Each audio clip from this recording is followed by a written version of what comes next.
In this video we're going to look closer at what I carry in my camera bag when I make longer dog sled tours up in the Arctic. My name is Matti, I'm working as a dog musher and nature guide up in northern Sweden. Right now I'm on a longer dog sled tour together with 3 clients, and I'm heading from the mountains down to the forest in Jokkmokk. I run a small lifestyle company together with my partner Stina, and outdoor life is actually what we're doing for a living. And we also run this YouTube channel, so filming and photographing is actually a big part of what I love to do. This camera bag is from Compagno. It is a German, I don't know if it's a startup company, but it's a small company who make really good camera bags. It has a good frame, so you can really carry it nicely on your back, and it has a roll top here on the top.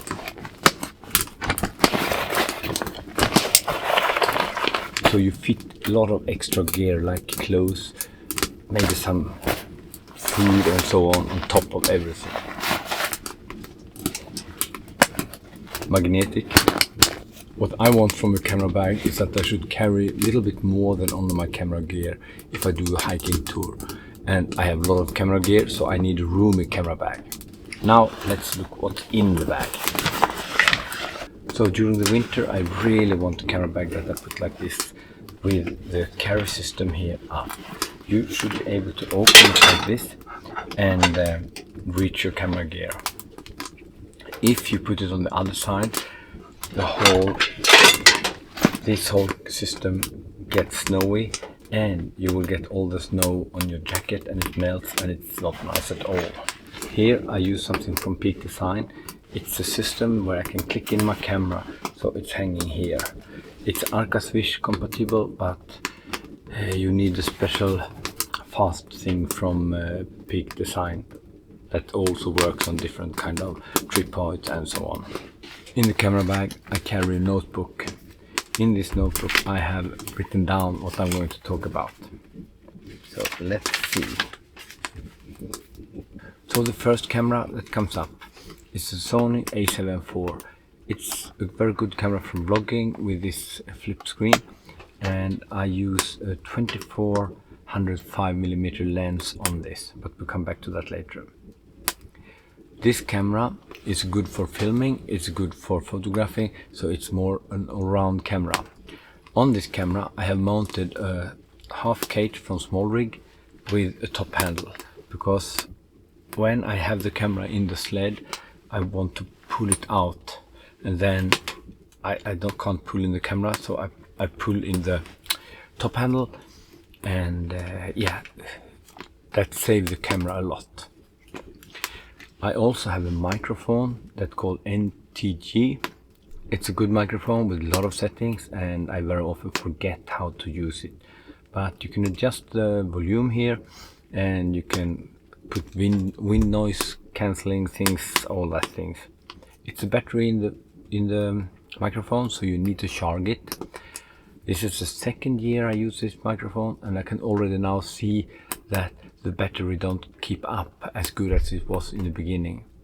You can't change the battery in the microphone, so when the battery dies, the microphone dies. That's actually kind of crappy.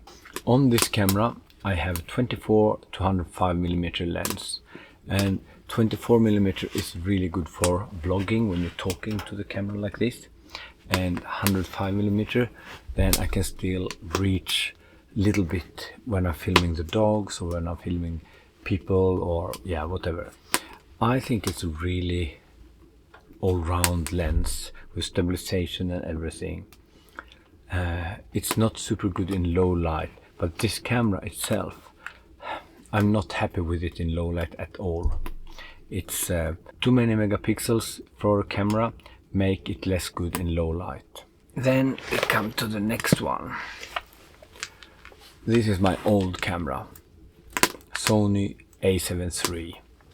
My plan was to not keep it, but when you are in snowstorm, when you are in bad weather, you don't want to change lens, but you maybe need the tele lens suddenly. So yeah, this is not good for vlogging with this thing. For my A7 III I use a Sony 70-350mm tele lens, APC.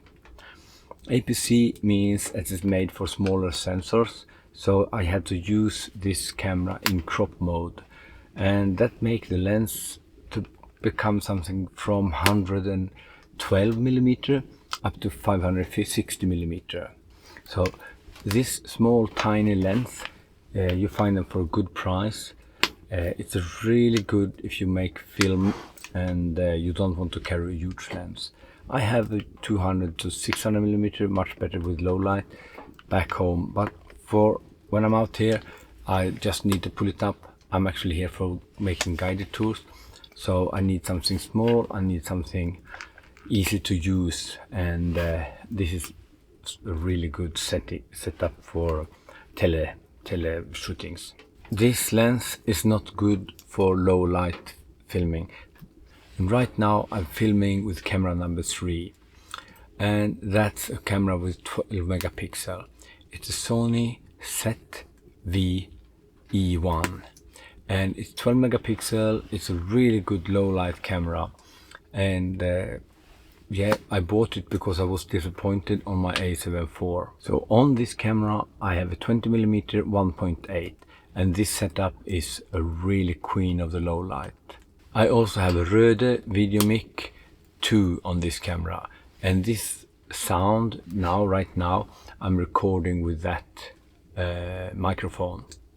And with this camera right now I'm just recording with ISO 12800, and as you see it's kind of good quality even in low light.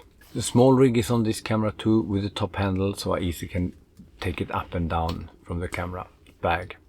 My plan was to not keep the A7 III, but I use this camera so much with the 20mm, and that's not an all-round setup, so I need also my all-round camera, and I need the tele camera if it's snowstorm or if it's bad weather. We are not ready there. I also have another camera with me, and that's a GoPro 10. This GoPro camera is really good with the battery, and I use the white battery for this camera with a special battery cage that I can charge straight into the cage. The blue standard battery sucks when it's cold and winter. The white battery is really good. This camera also have a media kit on, and the media kit is more or less useless. It's really crappy, and if I would choose between a GoPro today and another camera, Stina have an Insta360 action cam, and that camera is much better color, and if I compare with the GoPro fake the color too much, or that at least what I think. But I use it, it's very stable, it's very good for, yeah, you don't need. Tomorrow it's going to snow a lot, and probably I'm going to film most of the shots with this one. This is the advantage of a GoPro camera. Even if it's bad weather, wet or whatever, it fits easily into the pocket. You can easily put it up, and yeah, you don't need to be worried if the microphone gets wet or if the camera gets wet or anything like that. The normal Sony camera is also kind of good, but I prefer the small GoPro action cameras in weather conditions like this. And then we have another camera again, and that is Insta360 X3. This is a 360 camera, and what you're doing with this is that you're filming everything a bubble 360, and after work is to cut out what you want. You can use it as an action camera too. The batteries is also really good for this camera. I don't need to charge them a lot. This camera, I have it on a 3-meter pole, so I can put it 3 meters up and film kind of nice, interesting shots. This is a camera that maybe I have just a few % of it. It's just some special angles. It's the same with action camera. You don't use it a lot, but the clip you get from it is very nice, and you add it to the other cameras.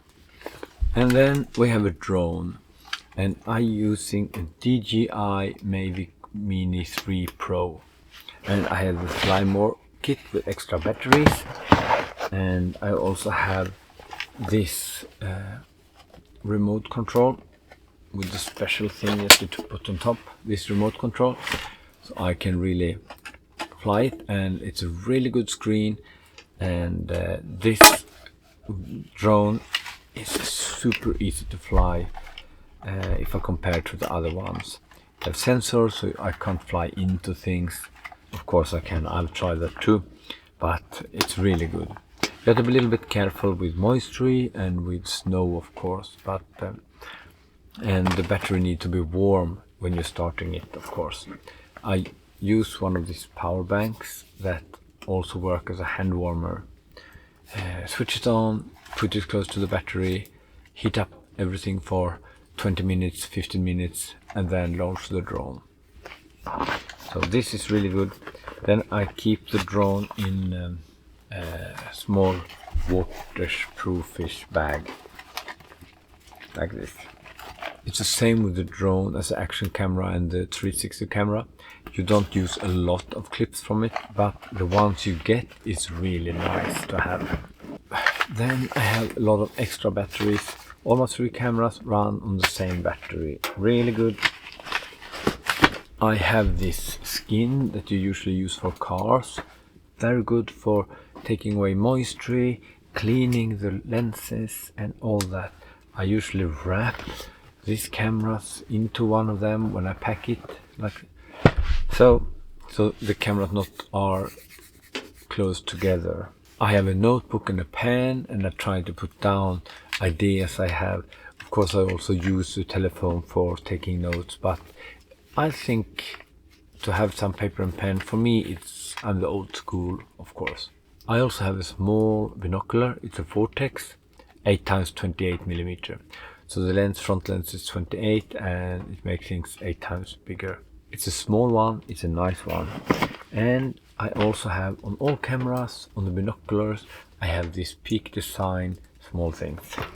And that makes it easy for me. I just need to bring one of these camera strings that also are in the bag.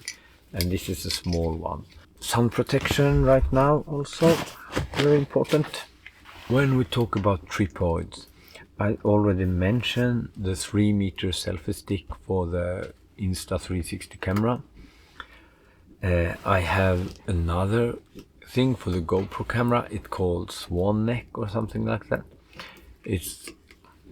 I don't click it on the sled, but I use it as a handhold tripod. It's very good for that. But if you click it on the sled, the camera slowly start shaking down. For my normal camera I have a 3-leg Cirrus tripod. I have put a little bit bigger ball head from 3-leg on top of that. I use an aluminium tripod during the winter.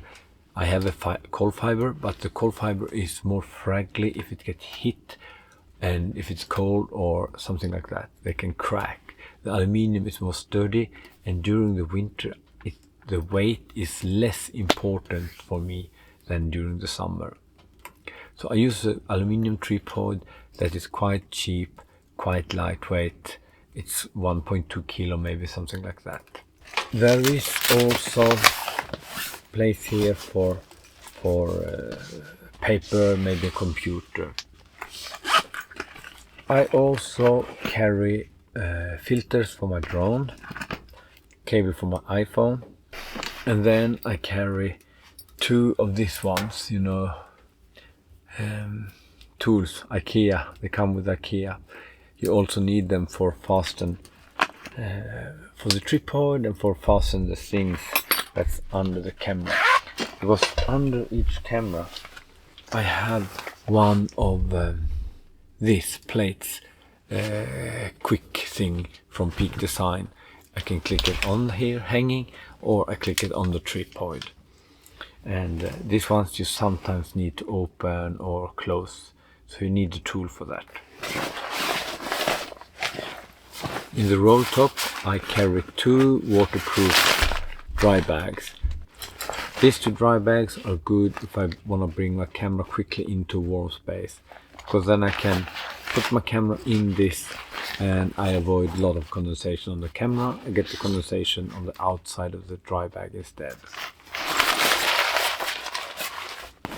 If we look in here, I have one of these rockets that I can clean my camera with.